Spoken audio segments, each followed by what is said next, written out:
നമസ്കാരം, എല്ലാവർക്കും ചാനലിലേക്ക് സ്വാഗതം. നമ്മളിന്ന് Indian constitution limited but necessary എന്നുള്ള ലെസണാണ് നോക്കുന്നത്. അതിൻ്റെ പാർട്ട് 2 ആണ് ഇപ്പോൾ പഠിക്കാനായിട്ട് പോകുന്നത്. പാർട്ട് 1 ഓൾറെഡി അപ്ലോഡ് ചെയ്തിട്ടുണ്ടായിരുന്നു. കാണാത്തവരുണ്ടെങ്കിൽ കാണാം. സോ പാർട്ട് 2ലേക്ക് കടക്കാം. It must be clarified that the demand for responsible government went back to the beginning of the 20th century with limited piecemeal concessions being handed out by the colonial state. So നമ്മൾ മനസ്സിലാക്കേണ്ടതായിട്ടുള്ളൊരു കാര്യമുണ്ട്. കാരണം നമുക്ക് separate ആയിട്ടുള്ളൊരു government വേണം എന്നുള്ള, അല്ലെങ്കിൽ നമുക്ക് ഒരു ഫ്രീഡം വേണം, അല്ലെങ്കിൽ ഫ്രീ ഇന്ത്യ ആയിരിക്കണം, നമുക്ക് സ്വന്തമായിട്ടൊരു ഗവൺമെൻറ് വേണം, ഒരു കോൺസ്റ്റിറ്റ്യൂഷൻ വേണം എന്നുള്ള ആവശ്യം ബ്രിട്ടീഷേഴ്സ് പടിപടിയായിട്ടാണ് നമുക്ക് വിട്ടു തന്നത്. അല്ലാതെ ഒറ്റയടിക്ക് നമുക്ക് സ്വാതന്ത്ര്യം തന്നിട്ട് അവർ പോകുമായിരുന്നില്ല. പടിപടിയായിട്ടാണ് ഈ ഒരു ഡെവലപ്മെൻറ്റ്സ് വരുന്നത്. സ്വാതന്ത്ര്യം തരാമെന്ന് പറഞ്ഞു, കുറേ നാളിങ്ങനെ നമ്മളെ പറ്റിച്ചുകൊണ്ടേയിരുന്നു. പിന്നീട് പടിപടിയായിട്ട് അവർ സ്വാതന്ത്ര്യം തന്നു. അതിൻ്റെ ഭാഗമായിട്ട് സൈമൺ കമ്മീഷനും അതുപോലെ തന്നെ മറ്റ് പല കമ്മീഷൻസും വന്നു. ഈ കോൺസ്റ്റിറ്റ്യൂഷൻ ഉണ്ടാക്കാനായിട്ട് ഹെൽപ്പ് ചെയ്യാമെന്നൊക്കെ പറഞ്ഞു. അപ്പം ആ ഒരു ബാക്ക്ഗ്രൗണ്ടൊക്കെ കോൺസ്റ്റിറ്റ്യൂഷന് പിന്നിൽ, അല്ലെങ്കിൽ കോൺസ്റ്റിറ്റ്യൂഷൻ എന്നുള്ള ഈ ഒരു റിയാലിറ്റിക്ക് പിന്നിൽ ഉണ്ടായിരുന്നു. Indians rejected the Simon Commissions and the Congress set up the Motilal Nehru Committee in 1928 to determine the principles of the Constitution of India. So, ഇന്ത്യക്ക് ഒരു കോൺസ്റ്റിറ്റ്യൂഷൻ വേണം എന്നുള്ളൊരു ഐഡിയ എങ്ങനെയാണ് ആദ്യമായിട്ട് ഇതുപോലുള്ള നാഷണലിസ്റ്റുകളുടെ ഉള്ളിൽ വന്നത് എന്ന ഒരു ക്വസ്റ്റ്യൻ വരുമ്പോൾ നമ്മൾ ഹിസ്റ്ററി ട്രേസ് ബാക്ക് ചെയ്യേണ്ടി വരും. അപ്പോൾ നമുക്ക് മനസ്സിലാവും ശരിക്കും ഒരുപാട് കാലം മുൻപ് തന്നെ കോൺസ്റ്റിറ്റ്യൂഷൻ എന്നുള്ളൊരു ഐഡിയ ഇന്ത്യൻ നാഷണലിസ്റ്റുകളുടെ ഉള്ളിലുണ്ടായിരുന്നു. അപ്പോൾ അത് ബ്രിട്ടീഷേഴ്സ് ഒറ്റയടിക്ക് നമുക്ക് സ്വാതന്ത്ര്യമോ അതല്ലെങ്കിൽ ഇങ്ങനെ സ്വന്തമായിട്ട് കോൺസ്റ്റിറ്റ്യൂഷനോ ഒന്നും അവർ അനുവദിച്ചില്ല. എല്ലാം സ്റ്റെപ്പ് ബൈ സ്റ്റെപ്പായിട്ട് ചെയ്യാനാണ് ആക്ച്വലി അവർ അനുവദിച്ചത്. അതിന് എക്സാമ്പിളാണ് Simon commission. 1927 Simon commission form ചെയ്യുന്നത് തന്നെ എന്താണ്, ശരിക്കും ഒരു പുതിയ കോൺസ്റ്റിറ്റ്യൂഷൻ എന്നുള്ള ആ ഒരു ചിന്തയോടുകൂടിയായിരുന്നു സൈമൺ കമ്മീഷൻ ഇന്ത്യയിലേക്ക് വന്നത്. പക്ഷേ അതുകൊണ്ട് വിജയിച്ചില്ല. പിന്നീട് ഗവൺമെൻറ് ഓഫ് ഇന്ത്യ ആക്ട് 1935 അതുപോലെ ക്രിപ്സ് മിഷനിലും വേവൽസ് പ്ലാനിലും ഒക്കെ തന്നെ കോൺസ്റ്റിറ്റ്യൂഷൻ എന്നൊരു ഐഡിയ ഉണ്ടായിരുന്നു. ക്യാബിനറ്റ് മിഷനിലും ഒക്കെ ഉണ്ടായിരുന്നു. അത് കഴിഞ്ഞ് ഒരു ഇൻട്രീം ഗവൺമെൻറ് വന്നിരുന്നു, ഇടക്കാല ഗവൺമെൻറ്. ആ ഒരു സമയത്താണ് 1946 ശരിക്കും അതൊക്കെ കഴിഞ്ഞിട്ടാണ് കോൺസ്റ്റിറ്റ്യൂഷൻ എന്നുള്ളൊരു യാഥാർത്ഥ്യത്തിലേക്ക് വരികയും കോൺസ്റ്റിറ്റ്യൂവൻ്റ് അസംബ്ലി സ്റ്റാർട്ട് ചെയ്യുകയൊക്കെ ചെയ്യുന്നത് കേട്ടോ. അപ്പം ശരിക്കും ബ്രിട്ടീഷ് ഗവൺമെൻറ് സ്റ്റെപ്പ് ബൈ സ്റ്റെപ്പായിട്ടാണ് നമുക്ക് ഓരോന്ന് അനുവദിച്ചത് എന്നുള്ളത് നിങ്ങൾക്കൊന്ന് ക്ലിയർ ആക്കിയതാണ് ഇത്രയും കാര്യങ്ങൾ പറഞ്ഞിട്ട്. Indians rejected the Simon commissions and the Congress set up Motilal Nehru Committee in 1928 to determine the principles of Constitution of India. So, Simon commission ആണ് ശരിക്കും കോൺസ്റ്റിറ്റ്യൂഷൻ, സൈമൺ കമ്മീഷൻ്റെ വരവോടെ കോൺസ്റ്റിറ്റ്യൂഷൻ യാഥാർത്ഥ്യമാക്കുമെന്നൊക്കെ പറഞ്ഞിട്ട് അത് യാഥാർത്ഥ്യമായില്ല. അങ്ങനെ ഇന്ത്യൻസ് സൈമൺ കമ്മീഷനെ റിജക്റ്റ് ചെയ്തു. എന്നിട്ട് കോൺഗ്രസ് തന്നെ, മോത്തിലാൽ നെഹ്റുവിൻ്റെ നേതൃത്വത്തിൽ കോൺഗ്രസ് തന്നെ 1928 കോൺസ്റ്റിറ്റ്യൂഷൻ എന്നുള്ള ആദ്യത്തെ ആ ഒരു കോൺസ്റ്റിറ്റ്യൂഷൻ്റെ സ്റ്റാർട്ടിങ് ശരിക്കും തുടങ്ങുന്നത് ഈ ഒരു സമയത്താണ്, 1928. Majority of the Nehru committee's recommendations found their way into the Indian constitution. അതുപോലെ നെഹ്റു കമ്മിറ്റിയുടെ മെജോറിറ്റി റെക്കമെൻഡേഷൻസുമാണ് ഇന്ത്യൻ കോൺസ്റ്റിറ്റ്യൂഷൻ എന്നുള്ളൊരു കാര്യത്തിലേക്ക് വരുന്നത്. Following the civil disobedience movement and the demand for a constitution prepared by an elected constituent assembly was repeatedly put forth by the Congress. ഇതൊക്കെ കഴിഞ്ഞിട്ട് നമുക്കൊരു constitution വേണം എന്ന് ശക്തമായിട്ട് പറഞ്ഞുകൊണ്ടിരുന്നത് കോൺഗ്രസ് തന്നെയാണ്. വീണ്ടും നമ്മൾക്കൊരു കോൺസ്റ്റിറ്റ്യൂഷൻ വേണം, നമുക്കൊരു കോൺസ്റ്റിറ്റ്യൂവൻ്റ് അസംബ്ലി സെറ്റ് ചെയ്യണമെന്ന് ഊന്നി പറഞ്ഞുകൊണ്ടിരുന്നത് കോൺഗ്രസ് ആണ്. Finally in 1942 the Cripps India mission clearly spelled out that framing of a constitution for India would be substantially carried out by Indians. അപ്പം ഇതൊക്കെ കഴിഞ്ഞ് ക്രിപ്സ് മിഷൻ വന്നപ്പോഴേക്കും, ഞാൻ നേരത്തെ പറഞ്ഞിരുന്നു, ക്രിപ്സ് മിഷൻ വന്നപ്പോൾ അവർ പറഞ്ഞത് എന്താണ്, ശരിക്കും ഇന്ത്യക്കൊരു കോൺസ്റ്റിറ്റ്യൂഷൻ വേണമെങ്കിൽ അത് നിങ്ങളുടെ ഉത്തരവാദിത്തമാണ് ഒരു കോൺസ്റ്റിറ്റ്യൂഷൻ ഉണ്ടാക്കേണ്ടത് എന്നാണ് അവർ പറഞ്ഞത്. 1942 ക്രിപ്സ് മിഷൻ വരുന്നത്. With the end of the war and coming of the Labour Party to office in Britain and the appointment of the Cabinet Mission, the Constituent Assembly came into being in 1946. അങ്ങനെ നമ്മുടെ യുദ്ധത്തിൻ്റെ വാറിൻ്റെ അവസാനമായി, അതുപോലെ labour party അധികാരത്തിലേൽക്കുന്നു, and cabinet മിഷനെ appoint ചെയ്യുന്നു. അങ്ങനെയൊക്കെ അതൊക്കെ കഴിഞ്ഞതിന് ശേഷമാണ് കോൺസ്റ്റിറ്റ്യൂവൻ്റ് അസംബ്ലി 1946 ഇന്ത്യയിൽ സ്റ്റാർട്ട് ചെയ്തത്. ഓക്കെ, അല്ലെങ്കിൽ കോൺസ്റ്റിറ്റ്യൂവൻ്റ് അസംബ്ലി എന്ന് പറഞ്ഞാൽ എന്താണ്, കോൺസ്റ്റിറ്റ്യൂഷൻ ഫ്രെയിം ചെയ്യുന്ന ഫ്രെയിം ചെയ്യാൻ വേണ്ടിയിട്ട് ഫോം ചെയ്തൊരു ഗ്രൂപ്പാണ് ശരിക്കും കോൺസ്റ്റിറ്റ്യൂവൻ്റ് അസംബ്ലി എന്ന് പറയുന്നത്. അപ്പോൾ 1946 ഈ കുറേ സംഭവങ്ങൾക്ക് ശേഷം 1946 ശരിക്കും കോൺസ്റ്റിറ്റ്യൂവൻ്റ് അസംബ്ലി സ്റ്റാർട്ട് ചെയ്യുന്നത്. Written in such a historical context, the constitution worked fairly well despite the Muslim League representatives leaving the Constituent Assembly and the creation of Pakistan based on the religion. So, history പരിശോധിച്ച് കഴിയുമ്പോൾ നമുക്ക് മനസ്സിലാവും ഈ ഒരു സമയത്തൊക്കെ, അതായത് constituent assembly form ചെയ്ത് കഴിഞ്ഞപ്പോഴൊക്കെ കോൺസ്റ്റിറ്റ്യൂഷൻ്റെ work വളരെ നന്നായിട്ട് തന്നെ അത് പ്രോഗ്രസ് ചെയ്യുന്നുണ്ടായിരുന്നു അല്ലെങ്കിൽ നടക്കുന്നുണ്ടായിരുന്നു. പക്ഷേ ഈ സമയത്താണ് മുസ്ലിം ലീഗ് റെപ്രസെൻറ്റേറ്റീവ്സ് കോൺസ്റ്റിറ്റ്യൂവൻ്റ് അസംബ്ലി വിടുന്നത്. അതിന് കാരണം എന്ന് പറയുന്നത് പാർട്ടീഷനാണ്. അതായത് ഇന്ത്യ പാകിസ്ഥാൻ പാർട്ടീഷൻ നടക്കുന്നത് ഈ ഒരു സമയത്താണ്. 1946-47 ആ ഒരു സമയത്താണ് ശരിക്കും ഇന്ത്യ പാകിസ്ഥാൻ പാർട്ടീഷൻ നടക്കുന്നത്. അതോടുകൂടി നമ്മൾ നേരത്തെ പറഞ്ഞിരുന്നു കുറേ മെമ്പേഴ്സ് ശരിക്കും മാറിപ്പോയിരുന്നു എന്ന് പറഞ്ഞിട്ടുണ്ടായിരുന്നു. അപ്പോൾ ശരിക്കും അത് മുസ്ലിം ലീഗ് റെപ്രസെൻറ്റേറ്റീവ്സ് ആയിരുന്നു. കാരണം അവർക്ക് സ്വന്തമായിട്ട് രാജ്യം കിട്ടിയപ്പോൾ അവർ നമ്മുടെ കോൺസ്റ്റിറ്റ്യൂവൻ്റ് അസംബ്ലിയിൽ നിന്ന് മാറുകയാണ് ചെയ്തത്. ആൻഡ് പാകിസ്ഥാൻ്റെ ക്രിയേഷൻ വന്നു ബേസ്ഡ് ഓൺ റിലിജൻ. അപ്പോൾ മതത്തിൻ്റെ അടിസ്ഥാനത്തിൽ പാകിസ്ഥാൻ്റെ ക്രിയേഷനും വന്നു. According to Jawaharlal Nehru, the Constituent Assembly is a nation on the move, throwing away the shell of its past political and possibly social structure and fashioning for itself a new garment of its own making. അപ്പം ഈ സമയത്ത് ജവഹർലാൽ നെഹ്റു പറഞ്ഞൊരു കോട്ടാണിത്. Constituent assembly എന്ന് പറയുന്നത് ശരിക്കും ഒരു nation ആണെന്നാണ് പറയുന്നത്. അതായത് അതൊരു രാജ്യമാണെന്നാണ് പറയുന്നത്. On the move, which means മുന്നേറുന്ന ഒരു രാജ്യമാണ് കോൺസ്റ്റിറ്റ്യൂവൻ്റ് അസംബ്ലി എന്ന് അദ്ദേഹം പറയുന്നു. Throwing away the shells of his past political and possibly social structure. So അതിൻ്റെ പാസ്റ്റിനെ വലിച്ചെറിഞ്ഞിട്ട് പാസ്റ്റിലുണ്ടായിരുന്ന സാമൂഹിക ഘടന എന്താണോ അല്ലെങ്കിൽ പാസ്റ്റിലുണ്ടായിരുന്ന ഇഷ്യൂസ് എന്തൊക്കെയാണോ അതെല്ലാം വലിച്ചെറിഞ്ഞിട്ട് and fashioning for itself a new garment of its own making. അപ്പോൾ അത് പഴയ കാര്യങ്ങളൊക്കെ വലിച്ചെറിഞ്ഞിട്ട് സ്വന്തമായി ഒരു പുതിയ വസ്ത്രത്തെ രൂപകൽപ്പന ചെയ്യുകയായിരുന്നു എന്നാണ് നെഹ്റു പറയുന്നത്. വിച്ച് മീൻസ് പാസ്റ്റിൽ ഇത്രയും കുറേ ഇഷ്യൂസ് ഉണ്ടായിരുന്നു അല്ലേ, ഒറ്റക്കെട്ടായിട്ട് നിന്നിട്ട് അവസാനം റിലിജൻ്റെ പേരിൽ നമ്മുടെ രാജ്യം രണ്ടാവുന്നു. കോൺസ്റ്റിറ്റ്യൂവൻ്റ് അസംബ്ലിയിൽ വർക്ക് ചെയ്തിരുന്ന കുറച്ച് മെമ്പേഴ്സ് കോൺസ്റ്റിറ്റ്യൂവൻ്റ് അസംബ്ലിയിൽ നിന്ന് പോകുന്നു. ആൻഡ് ആ ഒരു സിറ്റുവേഷനെ പറ്റിയിട്ട് നെഹ്റു പറഞ്ഞതാണ്, നമ്മുടെ കോൺസ്റ്റിറ്റ്യൂവൻ്റ് അസംബ്ലി എന്ന് പറയുന്നത് ഒരു രാജ്യത്തെ പോലെയാണ്, മുന്നേറുന്ന ഒരു രാജ്യമാണ്. കഴിഞ്ഞ കാര്യങ്ങളൊക്കെ കളഞ്ഞിട്ട് അല്ലെങ്കിൽ കഴിഞ്ഞ കാര്യങ്ങളൊക്കെ മറന്നിട്ട് മുന്നോട്ട് പോകുന്ന ഒരു പുതിയ വസ്ത്രം രൂപകൽപ്പന ചെയ്ത് പുതിയ രീതിയിൽ മുന്നോട്ട് പോകുന്ന മുന്നേറുന്ന ഒരു രാജ്യമാണ് കോൺസ്റ്റിറ്റ്യൂവൻ്റ് അസംബ്ലി എന്നാണ് അദ്ദേഹം പറഞ്ഞത്. സോ ഇത് വന്നിട്ടുള്ള ഒരു ലിങ്കാണ് ഈ കൊടുത്തിരിക്കുന്നത്. ഹിന്ദുവിലാണ് ശരിക്കും ഇങ്ങനത്തെ ഈ ഒരു കോട്ട്, ഹിന്ദുവിൽ നിന്നാണ് ഈ ഒരു കോട്ട് എടുത്തിട്ടുള്ളത്. സോ അതാണ് അതിൻ്റെ ലിങ്കാണ് ഇവിടെ കൊടുത്തിരിക്കുന്നത് കേട്ടോ. അപ്പോൾ ഹിന്ദുവിൽ വന്നൊരു ആർട്ടിക്കിളിൽ നിന്ന് ഈ coat എടുത്തിരിക്കുന്നു. The essential features of this new garment were borrowed eclectically from the existing constitution of a wide range of nations, states as well as from earlier Indian drafts and colonial acts. അപ്പോൾ നമ്മുടെ new garment എന്ന് പറയുന്നത് നമ്മുടെ കോൺസ്റ്റിറ്റ്യൂഷനാണ് ഉദ്ദേശിച്ചിരിക്കുന്നത്. അപ്പം ഈ ഒരു new garment, പുതിയ വസ്ത്രം തയ്ച്ച് അത് മുന്നേറുന്നു എന്ന് പറഞ്ഞില്ലേ, അപ്പോൾ ശരിക്കും ഈ ഒരു ന്യൂ ഗാർമെൻറ്റിൻ്റെ പല ഫീച്ചേഴ്സും എടുത്തിട്ടുള്ളത് എവിടെ നിന്നാണ്? പല എക്സിസ്റ്റിംഗ് കോൺസ്റ്റിറ്റ്യൂഷനുകളിൽ നിന്നാണ്. അതൊക്കെ നമ്മൾ നേരത്തെ പറഞ്ഞു. ഇന്ത്യൻ കോൺസ്റ്റിറ്റ്യൂഷൻ എന്ന് പറയുന്ന ഒരു ബോറോഡ് കോൺസ്റ്റിറ്റ്യൂഷനാണ്. അപ്പോൾ പല രാജ്യത്തിലെ കോൺസ്റ്റിറ്റ്യൂഷനിൽ നിന്നും പല ആസ്പെക്ട്സും നമ്മൾ എടുത്തിട്ടുണ്ട്. അതുപോലെ തന്നെ ഇന്ത്യയിലെ തന്നെ പല ഡ്രാഫ്റ്റിൽ നിന്നും അതുപോലെ കൊളോണിയൽ ആക്റ്റിൽ നിന്നും ബ്രിട്ടീഷുകാരുടെ ആക്റ്റിൽ നിന്ന് പോലും നമ്മൾ പല കാര്യങ്ങളും ബോറോ ചെയ്തിട്ടുണ്ട്. അപ്പോൾ അതൊക്കെ ബോറോ ചെയ്തുകൊണ്ട് നമ്മുടെ കോൺസ്റ്റിറ്റ്യൂഷനെ പുതിയൊരു രീതിയിലേക്ക് അല്ലെങ്കിൽ പുതിയൊരു കോൺസ്റ്റിറ്റ്യൂഷൻ നമ്മുടെ ഇന്ത്യക്ക് വേണ്ടി ഒരു കോൺസ്റ്റിറ്റ്യൂഷൻ നമ്മൾ സെറ്റ് ചെയ്യുമായിരുന്നു.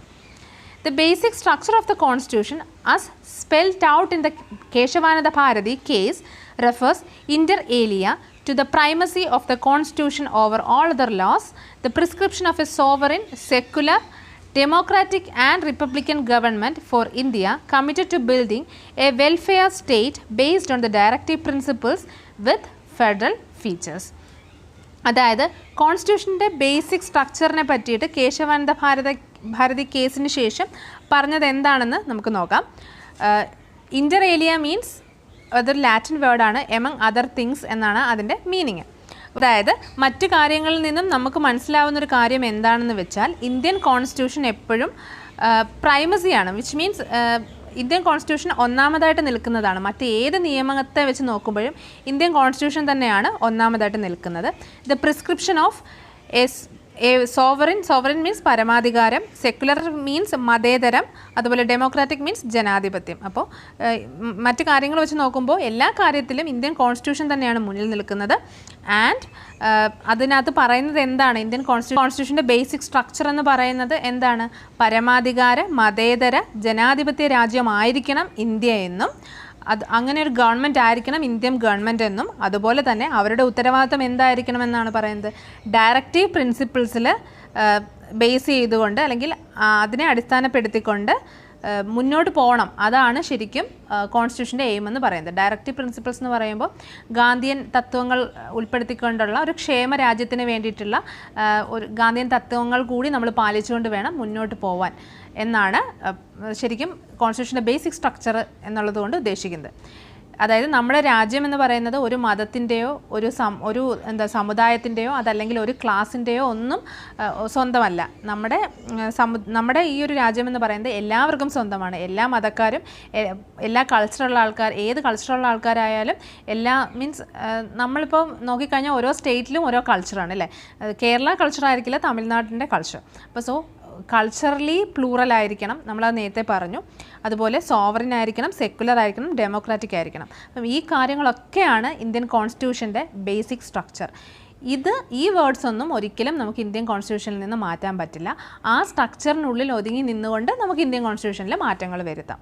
ഓക്കെ, അതാണ് ബേസിക്കായിട്ട് പറയുന്നത്. അതായത് എന്നാൽ ഇനി നമുക്കൊരു കാര്യം ചെയ്യാം, ഇന്ത്യൻ കോൺസ്റ്റിറ്റ്യൂഷനിൽ സെക്കുലർ മതേതരം എന്നുള്ളൊരു വേർഡ് എടുത്ത് കളഞ്ഞിട്ട് ഒരു മതത്തിൽ മാത്രം കോൺസെൻട്രേറ്റ് ചെയ്തുകൊണ്ട് നിൽക്കാം. അങ്ങനെ പറ്റില്ല, മനസ്സിലായില്ലേ? അങ്ങനെ എന്ന് ആ മതേതരം എന്നുള്ള വാക്ക് മാറ്റുന്നുവോ അന്ന് നമ്മുടെ ഇന്ത്യൻ കോൺസ്റ്റിറ്റ്യൂഷൻ്റെ ബേസിക് സ്ട്രക്ചർ തന്നെ ഇല്ലാതെയാവും.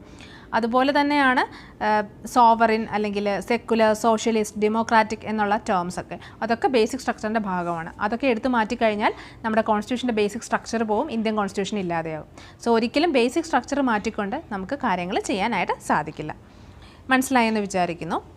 While maintaining the unity of the country, this non-negotiable basic structure has served well so far in thwarting attempts to introduce legislation and amendments that seek to restrict individual rights and freedoms. Thwarting means തടസ്സപ്പെടുത്തുക. അതായത് രാജ്യത്തിൻ്റെ ഐക്യം കാത്തു സൂക്ഷിക്കുമ്പോൾ വ്യക്തിഗത അവകാശങ്ങളും സ്വാതന്ത്ര്യങ്ങളും പരിമിതപ്പെടുത്താൻ ശ്രമിക്കുന്ന നിയമനിർമ്മാണങ്ങളും ഭേദഗതികളും അവതരിപ്പിക്കാനുള്ള ശ്രമത്തെ തടയുന്നതിൽ ഇതുവരെ ഒരു മാറ്റവും ഇല്ലാതെ തന്നെ അടിസ്ഥാന ഘടന പ്രവർത്തിച്ചിട്ടുണ്ട് എന്നാണ് പറയുന്നത്. അതായത് ശരിക്കും നമ്മുടെ രാജ്യത്തിൻ്റെ യൂണിറ്റി, ഐക്യം നമുക്ക് കാത്തു സൂക്ഷിക്കേണ്ടി വരുന്നു. ആ സമയത്ത് ഏതെങ്കിലും ഒരു വിഭാഗത്തിൻ്റെ സ്വാതന്ത്ര്യം അല്ലെങ്കിൽ ഒരു വിഭാഗത്തിൻ്റെ തുല്യത എന്നുള്ള കാര്യം എടുത്തു കളയാം എന്നൊരിക്കലും ആർക്കും ചിന്തിക്കാൻ പറ്റില്ല. രാജ്യത്ത് ഐക്യത കൊണ്ടുവരണം, പക്ഷേ ഒരാളുടെ പോലും സ്വാതന്ത്ര്യത്തെ വെട്ടിക്കുറച്ചുകൊണ്ടായിരിക്കരുത് രാജ്യത്ത് ഐക്യം കൊണ്ടുവരേണ്ടത്. അപ്പോൾ അതിനുവേണ്ടി ഉണ്ടെങ്കിൽ അതിനുവേണ്ടിയുള്ള ശ്രമങ്ങളെ ശരിക്കും ഇന്ത്യൻ കോൺസ്റ്റിറ്റ്യൂഷൻ്റെ ബേസിക് സ്ട്രക്ചറിന് പ്രതിരോധിക്കാൻ കഴിഞ്ഞിട്ടുണ്ടെന്നാണ് പറയുന്നത്.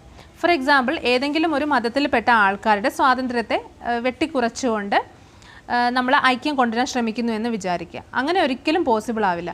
അങ്ങനെ ഏതെങ്കിലും ഒരു മതത്തിൽപ്പെട്ട ആളിനെ അടിച്ചമർത്തിക്കൊണ്ട് നമ്മൾ ഐക്യം കൊണ്ടുവരാൻ ശ്രമിക്കുമ്പോൾ അവിടെ സെക്കുലർ എന്നുള്ള വാക്കിന് വിലയില്ലാതെ ആവുകയാണ്. അപ്പോൾ ആ ബേസിക് സ്ട്രക്ചറിൽ നിന്നും സെക്കുലർ എന്നുള്ള വാക്ക് ശരിക്കും അതിന് വിലയില്ലാതെ ആവുന്നു. അപ്പം തന്നെ ആ ബേസിക് സ്ട്രക്ചറിന് ചേഞ്ച് ഉണ്ടാവും. മനസ്സിലായല്ലേ? അതുകൊണ്ട് തന്നെ ഒരിക്കലും നമ്മുടെ രാജ്യത്തിൻ്റെ എന്ത് കാര്യത്തിനായാലും ഒരാളുടെയും സ്വാതന്ത്ര്യം വെട്ടിക്കുറച്ചുകൊണ്ട് ഒരിക്കലും ഒന്നും ചെയ്യാൻ പറ്റില്ല. അതുതന്നെയാണ് ഇവിടെ ഉദ്ദേശിക്കുന്നത്. Okay, it has in short kept a check on the Indian state at different moments in its recent history when it has tried to go against the basic principles underlying the idea of independent India. So ഒരുപാട് ഇതേപോലെയുള്ള basic principles ഉണ്ട്. അതിന് against ആയിട്ട് നമുക്കൊന്നും ചെയ്യുവാനായിട്ട് സാധിക്കില്ല. The Constitution plays a major role in different kinds of state systems where the state rules in the name of individual and the people. In case of democratic India, with its religiously and culturally plural population and a history of communal strife that tragically resulted in the partition of the country, special care has to be taken to safeguard religious minorities from being alienated from the majority. ഇപ്പോൾ പറയുന്നത് എന്താണ്? ശരിക്കും in the case of democratic India, അതായത് ജനാധിപത്യ ഇന്ത്യയുടെ case എടുത്തു കഴിഞ്ഞാൽ നമ്മുടെ ജനാധിപത്യ ഇന്ത്യയിൽ പല റിലിജിയനിൽപ്പെട്ട ആൾക്കാരുണ്ട്, പല കൾച്ചറിൽപ്പെട്ട ആൾക്കാർ ജീവിക്കുന്നുണ്ട്. പ്ലൂറൽ പോപ്പുലേഷനാണ് ശരിക്കും ഉള്ളത്. അതായത് പ്ലൂറൽ മീൻസ് ഒന്നിലധികം അല്ലേ, ഒന്നിലധികം കൾച്ചറിൽപ്പെട്ട ആൾക്കാരും ഒന്നിലധികം റിലിജിയനിൽപ്പെട്ട ആൾക്കാരും ജീവിക്കുന്നുണ്ട്. And A history of communal strife, ഒരു മതത്തെ ബേസ് ചെയ്തുകൊണ്ടുള്ളൊരു സ്ട്രൈഫ്, അതായത് ഒരു റിവോൾട്ട് കഴിഞ്ഞതേ ഉള്ളൂ. That tragically resulted in the partition of the country, അത് നമ്മുടെ രാജ്യത്തെ രണ്ടായിട്ട് വെട്ടിമുറിക്കുകയും ചെയ്തു. അതായത് മതത്തിൻ്റെ പേരിലുള്ള ലഹള കാരണമാണ് നമ്മുടെ രാജ്യത്തെ രണ്ടായിട്ട് വെട്ടിമുറിക്കപ്പെട്ടത്. ഇന്ത്യയും പാകിസ്ഥാനും ആയത് ശരിക്കും ഈ ലഹള കാരണമാണ്. Special care has to be taken to safeguard. So ഇനിയെങ്കിലും നമ്മൾ എന്ത് ചെയ്യണം? സ്പെഷ്യൽ കെയർ കൊടുക്കേണ്ടതായിട്ടുണ്ട്. എന്തിനു വേണ്ടിയിട്ടാണ്? ടു സേഫ് ഗാർഡ്, നമ്മുടെ കുറച്ച് കാര്യങ്ങൾ സേഫ് ആക്കാൻ വേണ്ടിയിട്ട്. എന്തായിരിക്കണം അത്? റിലീജിയസ് മൈനോറിറ്റീസിനെയാണ് ഇവിടെ സേഫ് ആക്കേണ്ടത്. From being alienated from the majority, അതായത് മെജോറിറ്റിയിൽ വെച്ച് നോക്കുമ്പോൾ റിലീജിയസ് മൈനോറിറ്റീസിനെ ഒറ്റപ്പെടുത്താതെ അവരെയും മെജോറിറ്റിയുടെ ഇടയിലേക്ക് കൊണ്ടുവരാൻ, അവരെയും ഇന്ത്യക്കാരായിട്ട് കാണുവാൻ ഉള്ള, അല്ലെങ്കിൽ അവരുടെ സ്വാതന്ത്ര്യങ്ങളും നമ്മൾ ടേക്ക് കെയർ ചെയ്യണമെന്നാണ് ഇവിടെ പറയുന്നത്. സോ റിലിജൻ്റെ പേരിൽ ഒരു റിവോൾട്ട് കഴിഞ്ഞതേ ഉള്ളൂ. നമ്മുടെ രാജ്യത്തെ രണ്ടായിട്ട് അത് മുറിക്കപ്പെട്ടു. സോ നമ്മളിനി എന്താണ് ചെയ്യേണ്ടത്? റിലീജിയസ് മൈനോറിറ്റീസിനെ, മെജോറിറ്റിയുടെ ഭൂരിപക്ഷം ആൾക്കാരുടെ സ്വാതന്ത്ര്യത്തെ നമ്മൾ വില കൊടുക്കുന്നത് പോലെ റിലീജിയസ് മൈനോറിറ്റീസിൻ്റെയും, അതായത് മതത്തിൽ വളരെ കുറച്ച് ആൾക്കാർ മാത്രം ഉള്ള കമ്മ്യൂണിറ്റീസും ഉണ്ടല്ലോ, അങ്ങനെയുള്ള കമ്മ്യൂണിറ്റീസിന് നമ്മൾ ഇമ്പോർട്ടൻസ് കൊടുക്കണം. അവർക്കും ഇന്ത്യയിലൊരു സ്ഥാനമുണ്ട്, അവരും ഇന്ത്യക്കാരാണ്. സോ എല്ലാവർക്കും ഒരേ സ്വാതന്ത്ര്യമായിരിക്കണമെന്ന് ഇവിടെ പറയുന്നു. Similarly territories that varied greatly in terms of polity and development were integrated into Indian union. Culturally different ആയിട്ടുള്ള territories, for example Daman Diu, അങ്ങനെയൊക്കെയുള്ള കുറേ ടെറിട്ടറീസ് ഉണ്ട് അല്ലേ നമുക്ക്. പോണ്ടിച്ചേരി, അപ്പോൾ പോണ്ടിച്ചേരിയൊക്കെ എടുക്കുമ്പോൾ ശരിക്കും പറഞ്ഞാൽ അവരുടെയൊക്കെ കൾച്ചർ എന്ന് പറയുന്നത് it's little bit different from മീൻസ് അവരുടെ കൾച്ചർ ഡിഫറെൻ്റ് ആണ്. ജസ്റ്റ് ലൈക്ക് ഇന്ത്യയിലെ ഓരോ സ്റ്റേറ്റിലെ ആൾക്കാരുടെ കൾച്ചർ ഡിഫറെൻ്റ് ആയതുപോലെ യൂണിയൻ ടെറിട്ടറീസിലെ ആൾക്കാരുടെ കൾച്ചറും ഡിഫറെൻ്റ് ആണ്. So we are culturally plural, ആ ഒരു കാര്യമാണ് നമ്മൾ മനസ്സിലാക്കേണ്ടത്. അവരെയും ടെറിട്ടറീസിൽ താമസിക്കുന്ന ആൾക്കാരെയും അവരുടെ അവകാശങ്ങളും ഈ ഒരു കോൺസ്റ്റിറ്റ്യൂഷനിൻ്റെ ഉള്ളിൽ പെടുന്നതാണ്. മനസ്സിലായില്ലേ? അവരും ഇന്ത്യക്കാരാണ്, അപ്പോൾ അവരെയും ഇന്ത്യൻ യൂണിയനിലേക്ക് ചേർക്കേണ്ടതായിട്ടുള്ളൊരു കാര്യം, ഒരു അവകാശം നമുക്കുണ്ട്. The Constitution, through various thoughtful provisions, for instance, the 5th and 6th schedules, has attempted to protect vulnerable areas and their population. So ഇന്ത്യയിൽപ്പെട്ട ആൾക്കാരാണ്. സോ അവരുടെ അവകാശങ്ങളും സംരക്ഷിക്കുവാനായിട്ട് ഇന്ത്യൻ യൂണിയന് കഴിഞ്ഞിട്ടുണ്ട്. നമ്മുടെ കോൺസ്റ്റിറ്റ്യൂഷനിൽ പറയുന്നുണ്ട്, അതായത് ഇപ്പോൾ യൂണിയൻ ടെറിട്ടറീസിലെ ആൾക്കാരുടെ അവകാശങ്ങളെ പറ്റിയിട്ടും അവരുടെ അധികാരങ്ങളെ പറ്റിയിട്ടും ഒക്കെ തന്നെ നമ്മുടെ കോൺസ്റ്റിറ്റ്യൂഷനിൽ വ്യക്തമായി പറയുന്നുണ്ട്. സോ അവരും ഇന്ത്യൻ ടെറിട്ടറിയുടെ ഭാഗമാണ്, അവരെയും പ്രൊട്ടക്റ്റ് ചെയ്യാൻ നമുക്ക് സാധിച്ചിട്ടുണ്ട് എന്നാണ് ഇവിടെ പറയുന്നത്. സോ റിലീജിയസ് മൈനോറിറ്റീസിനെയും പ്രൊട്ടക്റ്റ് ചെയ്യാൻ നമുക്ക് സാധിച്ചിട്ടുണ്ട്. ഇനി ഒരിക്കലും ഒരു പാർട്ടീഷൻ വരാതെ ഇരിക്കുന്ന രീതിയിൽ നമുക്ക് റിലീജിയസ് മൈനോറിറ്റീസിനെയും പ്രൊട്ടക്റ്റ് ചെയ്യാൻ സാധിച്ചിട്ടുണ്ട്. അതുപോലെ തന്നെ ടെറിട്ടറീസിൽ താമസിക്കുന്ന ആൾക്കാരെയും പ്രൊട്ടക്റ്റ് ചെയ്യാനായിട്ട് സാധിച്ചിട്ടുണ്ട്. അപ്പോൾ ഇത്രയും നേരം നമ്മൾ പറഞ്ഞുകൊണ്ടിരുന്നത് എന്താണ് ഇന്ത്യയുടെ ബേസിക് സ്ട്രക്ചർ, ഇന്ത്യൻ കോൺസ്റ്റിറ്റ്യൂഷൻ്റെ ബേസിക് സ്ട്രക്ചർ എന്നാണ് നമ്മൾ പറഞ്ഞുകൊണ്ടിരുന്നത്. അപ്പോൾ എന്തായിരുന്നു അത്? Sovereign, secular, democratic and republic government for India. അത് തന്നെയാണ് ശരിക്കും ഇന്ത്യൻ കോൺസ്റ്റിറ്റ്യൂഷൻ്റെ ബേസിക് സ്ട്രക്ചർ. ഇന്ത്യൻ കോൺസ്റ്റിറ്റ്യൂഷൻ അല്ലെങ്കിൽ ഇന്ത്യൻ യൂണിയൻ എന്ന് പറയുന്നത് സോവറിൻ ആയിരിക്കണം, സെക്കുലർ ആയിരിക്കണം, ഡെമോക്രാറ്റിക് ആയിരിക്കണം, റിപ്പബ്ലിക് ആയിരിക്കണം. അതിനോടൊപ്പം തന്നെ ഡയറക്റ്റീവ് പ്രിൻസിപ്പിൾസിൽ ഊന്നിയുള്ള ഒരു ഭരണമായിരിക്കണം ഇന്ത്യയിൽ കാഴ്ചവെക്കേണ്ടത്. ഈ കാര്യമാണ് കോൺസ്റ്റിറ്റ്യൂഷനിൽ ബേസിക് സ്ട്രക്ചർ എന്നോണം പറയുന്നത്. ഈ ബേസിക് സ്ട്രക്ചറിനെ ഒരിക്കലും നമുക്ക് മാറ്റാൻ പറ്റില്ല. ഇന്ത്യ ഇങ്ങനെയാണ്, ഇന്ത്യയിൽ ഈ വക കാര്യങ്ങളൊക്കെ തന്നെ വേണം. സോവറിൻ ആയിരിക്കണം, സെക്കുലർ ആയിരിക്കണം, ഡെമോക്രാറ്റിക് ആയിരിക്കണം, റിപ്പബ്ലിക് ആയിരിക്കണം. ഒരിക്കലും നമുക്ക് ഈ ഒരു ബേസിക് സ്ട്രക്ചറിനെ മാറ്റം വരുത്താൻ പറ്റില്ല. അങ്ങനെ മാറ്റം വരുത്തിയാൽ പിന്നെ കോൺസ്റ്റിറ്റ്യൂഷൻ ഇല്ല എന്നാണ് പറയുന്നത്. ഓക്കെ, അപ്പം അത് നിങ്ങൾക്ക് മനസ്സിലായെന്ന് വിചാരിക്കുന്നു. താഴേക്ക് നമ്മൾ പറഞ്ഞുകൊണ്ടിരിക്കുന്നത് ഇത്രയും നാളും നമ്മൾ ഈ ബേസിക് സ്ട്രക്ചറിന് മാറ്റം വരുത്താതെയാണ് കാര്യങ്ങൾ ചെയ്തത്. നമ്മുടെ നാട്ടിൽ ഒരു ലഹള വന്നപ്പോൾ റിലിജൻ്റെ പേരിൽ ലഹള വന്നപ്പോൾ നമ്മുടെ രാജ്യത്തെ രണ്ടായി പാർട്ടീഷൻ ചെയ്യപ്പെടുകയും ചെയ്തു. പക്ഷേ പിന്നീട് അങ്ങനെ ഒരു ലഹള വരാതിരിക്കുവാൻ വേണ്ടിയിട്ട് നമ്മൾ ശ്രദ്ധിച്ചു. റിലീജിയസ് മൈനോറിറ്റീസ് നമ്മൾ ഇമ്പോർട്ടൻസ് കൊടുത്തു, അവരെ നമ്മൾ മെജോറിറ്റീസിനെ പോലെ ഇമ്പോർട്ടൻസ് കൊടുത്തു. ടെറിട്ടറീസിലുള്ള ആൾക്കാർക്കും ഇമ്പോർട്ടൻസ് ഉണ്ട്, അവരുടെ ആവശ്യങ്ങളും നമ്മൾ പ്രൊട്ടക്റ്റ് ചെയ്തു. ഇതൊക്കെ ആ ബേസിക് സ്ട്രക്ചറിന് മാറ്റം വരാതിരിക്കാൻ വേണ്ടിയിട്ടാണ് ചെയ്തത്. അതുകൊണ്ട് തന്നെയാണ് പറയുന്നത് ബേസിക് സ്ട്രക്ചർ എന്നുള്ളത് അത്രത്തോളം ഇമ്പോർട്ടൻ്റ് ആണെന്ന്. നിങ്ങൾക്ക് മനസ്സിലായെന്ന് വിചാരിക്കുന്നു. നിങ്ങൾക്ക് ഇടയ്ക്ക് നമ്മൾ ടോപ്പിക് ഡ്രൈ ആയതുകൊണ്ട് ചിലപ്പോൾ നമുക്ക് ആ ഒരു ഐഡിയ വിട്ടുപോകും. അതുകൊണ്ടാണ് കേട്ടോ കൂടെ ഇങ്ങനെ പറയുന്നത്. അപ്പോൾ നിങ്ങൾക്ക് ബോറടിക്കുന്നില്ല എന്ന് വിചാരിക്കുന്നു. സോ നമ്മൾ ലാസ്റ്റ് പാർട്ടിലേക്ക് കടക്കുകയാണ്. While the Constitution of India has largely been able to withstand till now attempts to dilute the organizing principles of secularism and political democracy, its success in ensuring the redistributive justice to the millions of desperately poor Indians has been extremely limited. So, Constitution of India largely withstand means ചെറുക്കുക, പല കാര്യങ്ങളും ചെറുക്കുവാനായിട്ട് സാധിച്ചിട്ടുണ്ട്. Constitution of India here means പല നിയമങ്ങളിലൂടെയും നമുക്ക് പല കാര്യങ്ങളും ബേസിക് സ്ട്രക്ചറിന് കോട്ടം വരുത്തുന്ന പല കാര്യങ്ങളെയും ചെറുക്കുവാൻ സാധിച്ചിട്ടുണ്ട് എന്നാണ് പറയുന്നത്.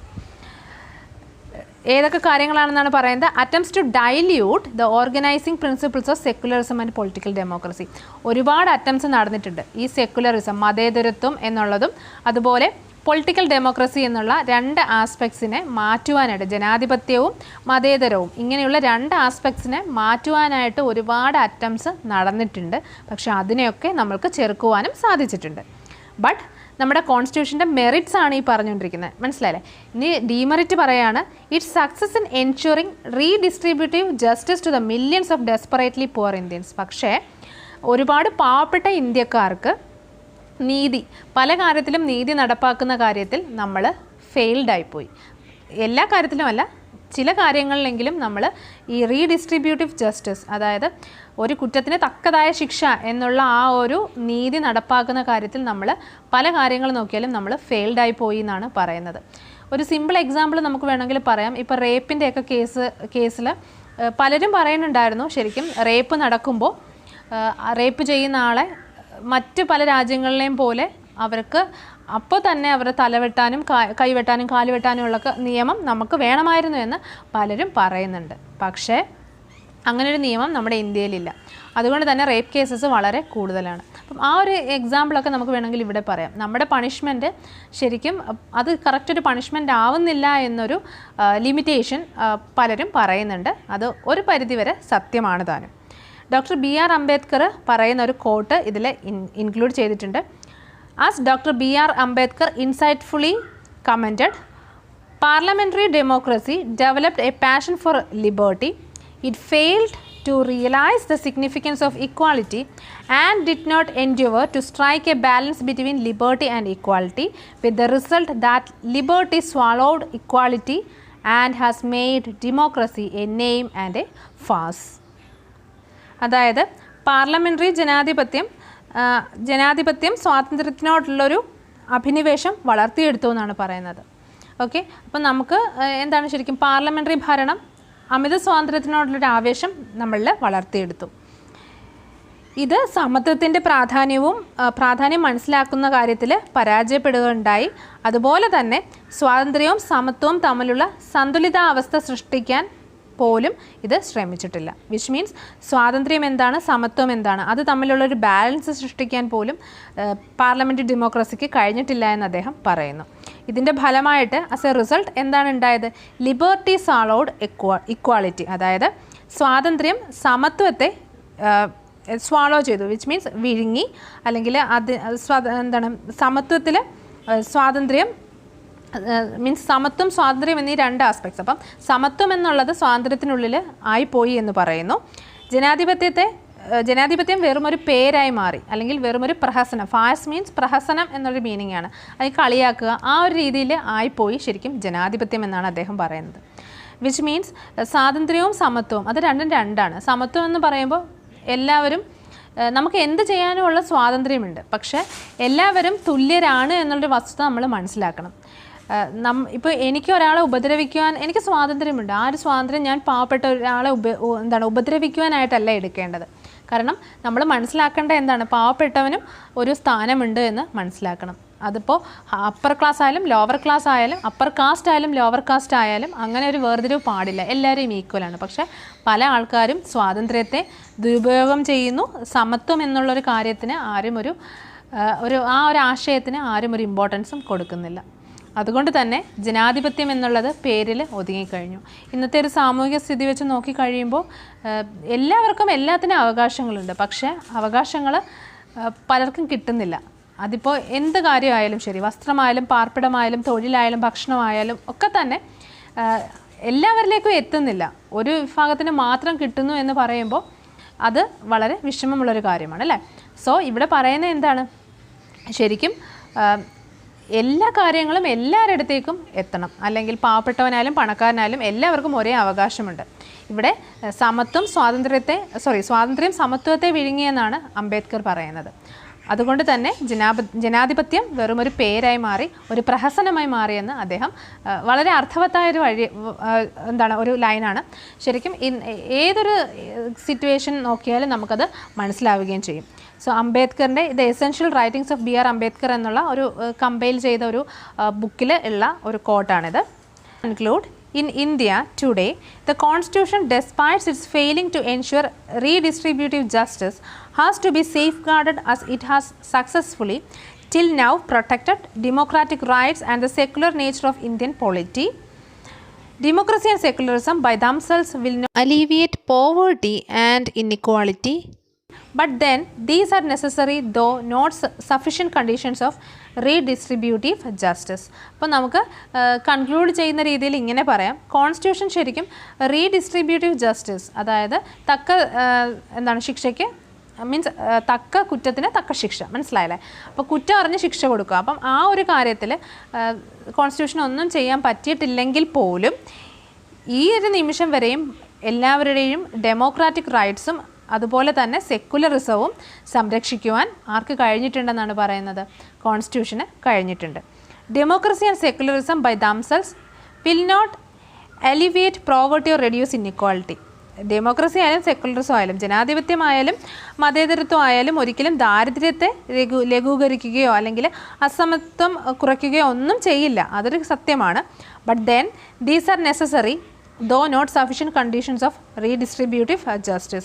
അതുപോലെ തന്നെ പുനർവിതരണ നീതിയുടെ മതിയായ വ്യവസ്ഥകളില്ലെങ്കിലും ഇവ അനിവാര്യമാണെന്നാണ് പറയുന്നത്. ഡെമോക്രസി ആയാലും സെക്കുലറിസം ഉണ്ടെന്ന് പറഞ്ഞാലും ഒരിക്കലും ഒരാളുടെയും പട്ടിണി മാറ്റാൻ അത് സഹായിക്കുന്നില്ല. പക്ഷേ ഇതുപോലെ തന്നെ നമ്മൾ എന്തും ചെയ്യണം എന്നാണ് പുനർവിതരണ നീതി, അതായത് നമ്മൾ പറയുന്ന റീഡിസ്ട്രിബ്യൂട്ടീവ് ജസ്റ്റിസ് എന്നുള്ളൊരു കാര്യത്തിൻ്റെ മതിയായ റൂൾസ് ഒന്നും ഇല്ലെങ്കിൽ പോലും അതും ഇന്നത്തെ സൊസൈറ്റിയിൽ അത്യാവശ്യമാണെന്നാണ് ഇദ്ദേഹം പറയുന്നത്. Okay, therefore while continuing to be vigilant against any fresh attempt at changing the basic structure of the constitution, the struggle to make Indian state take its constitutional duty to the directive principles and welfare seriously should not stop in the name of religion, nationalism or economic efficiency. Last ലൈൻസിലൂടെ പറയുന്ന ഒരു കാര്യം എന്താണെന്ന് വെച്ചാൽ, നമ്മൾ മതത്തിൻ്റെ പേരിലായാലും അതല്ലെങ്കിൽ ദേശീയതയുടെ പേരിലായാലും അതല്ലെങ്കിൽ സാമ്പത്തിക കാര്യക്ഷമതയുടെ പേരിലായാലും ഈ പേരുകളൊക്കെ പറഞ്ഞുകൊണ്ട് ഒരിക്കലും നമ്മുടെ ബേസിക് സ്ട്രക്ചർ മാറ്റുവാനായിട്ട് ശ്രമിക്കരുത്. നമ്മുടെ ബേസിക് സ്ട്രക്ചർ എപ്പോഴും ഡയറക്റ്റീവ് പ്രിൻസിപ്പിൾസിൽ അധിഷ്ഠിതമായിട്ട് സെക്കുലറിസം, സോഷ്യലിസം എന്ന് പറയുന്ന ആ ഒരു റിപ്പബ്ലിക്, ഡെമോക്രാറ്റിക് എന്ന് പറയുന്ന ആ ഒരു കാര്യം തന്നെയാണ്. അതിപ്പോൾ മതത്തിൻ്റെ പേരിലായാലും ഇനി ദേശീയതയുടെ പേര് പറഞ്ഞുകൊണ്ടും ദേശസ്നേഹത്തിൻ്റെ പേര് പറഞ്ഞുകൊണ്ടായാലും സാമ്പത്തികത്തിൻ്റെ പേര് പറഞ്ഞുകൊണ്ടായാലും ഒരിക്കലും ഈ ബേസിക് സ്ട്രക്ചർ നമ്മൾ മാറ്റാൻ ശ്രമിക്കരുത് എന്നാണ്. അല്ലെങ്കിൽ അങ്ങനെ മാറ്റാൻ ശ്രമിക്കുന്നവരോട് നമ്മൾ തീർച്ചയായിട്ടും പോരാടുക തന്നെ വേണമെന്നാണ് ഇദ്ദേഹം പറഞ്ഞ് നിർത്തുന്നത്. അതായത് ബേസിക് സ്ട്രക്ചർ മാറിക്കഴിഞ്ഞാൽ നമ്മുടെ രാജ്യത്തിൻ്റെ ആ ഒരു ഒത്തൊരുമ തന്നെ മാറിപ്പോവും. ഒരിക്കലും നമ്മൾ ബേസിക് സ്ട്രക്ചർ മാറ്റുവാനായിട്ട് ശ്രമിക്കരുത്. ഇത്രയേ ഉള്ളൂ ഈ ഒരു എസ്സേ നിങ്ങൾക്ക് മനസ്സിലായെന്ന് വിചാരിക്കുന്നു. അപ്പോൾ വീണ്ടും കാണാം അടുത്തൊരു ലെസണായിട്ട്. അതുവരേക്കും എല്ലാവരും സേഫായിട്ടും സന്തോഷമായിട്ടും ഇരിക്കുക. Happy learning and thank you.